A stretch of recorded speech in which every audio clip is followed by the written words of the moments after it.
number 3 in the fog นะคะทุกคน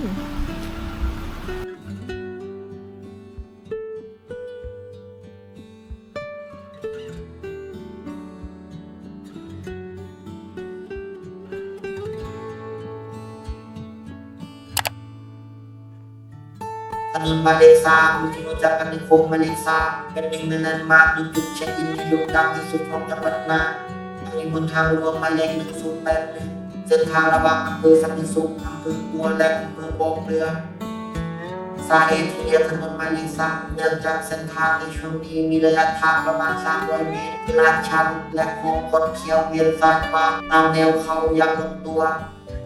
และเมื่อมองจากมุมตรงหรือมุมสูงก็จะเห็นเป็นรูปตัวเลข3ชัดเจนทางกลางป่าไม้และทิวเขาที่สลับซับซ้อน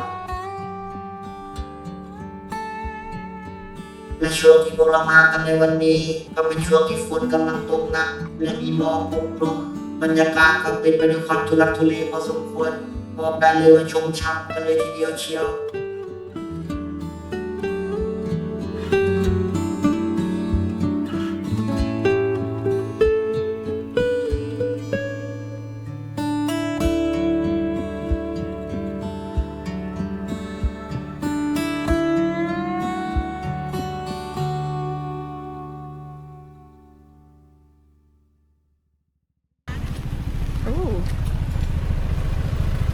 นี่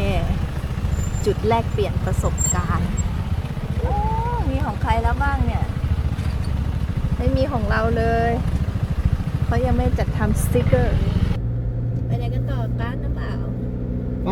โค้งเลข0